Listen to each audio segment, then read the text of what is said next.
మార్గాన్ని ఎంచుకోమని చెప్పు. నువ్వు దేన్ని ఎంచుకుంటావు? పాపాన్ని ఎంచుకుంటావా, దేవుని మార్గం ఎంచుకుంటావా? ఏ దారిలో నువ్వు వెళ్ళాలనుకుంటున్నావో దేవుడు నిన్ను పరీక్షిస్తాడు. ఆ పరీక్షలో నువ్వు నెగ్గుతావా ఓడతావా అన్నది నీ సొంత అభిప్రాయం మీద ఆధారపడి ఉంటది. అదే నువ్వు ప్రార్థన పూర్వకంగా హృదయానుసారంగా నీ మనసు ఆయన మీద నిలిపితే నువ్వు దేవుని మార్గాన్ని ఎంచుకుంటావు. పాపం వైపు వెళ్ళవు, దాన్ని విడిచిపెడతావు. యోసేపు ఎలాగైతే పరిశుద్ధత కోసము పోతిఫర్ భార్య పాపం చేయడానికి ప్రేరేపించిన వదిలిపెట్టి పారిపోయాడో అటువంటి పరిశుద్ధత నువ్వు కలిగి ఉంటే దేవుడి మార్గాన్ని ఎంచుకుంటావు.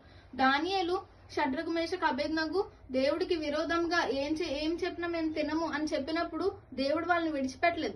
వాళ్ళందరి ముందు గణపరిచి వాళ్ళకి జ్ఞానం దయచేశాడు. అలాగే సింహాల బొండం దానియేలుని తప్పించాడు. దేవుడి కోసం నువ్వు చిన్న పని చేస్తే దేవుడు నీ కోసం ఎంతైనా చేస్తాడు. ఎన్ని ద్వారాలైనా మూసిపోయి ఉన్నా కూడా, ఎన్ని ద్వారాలు మూసుకొని ఉన్నా నీ కొరకు తెరుస్తాడు. ఎందుకంటే మన మనస్సు ఆయన మీద ఆనుకుని మన హృదయానుసారంగా ఆయన్ని కీర్తిస్తున్నాం, ఆయన్ని ప్రార్థిస్తున్నాం. కాబట్టి ఆయన మనం ఏమడిగినా మన మనవిని ఆలకిస్తాడు, మన మనవికి ఆయన చెవి యొగ్గుతాడు. కాబట్టి ఇక్కడ మన చేతిలో పాపం ఉన్నా కూడా మనం దాన్ని విడిచిపెట్టాలి.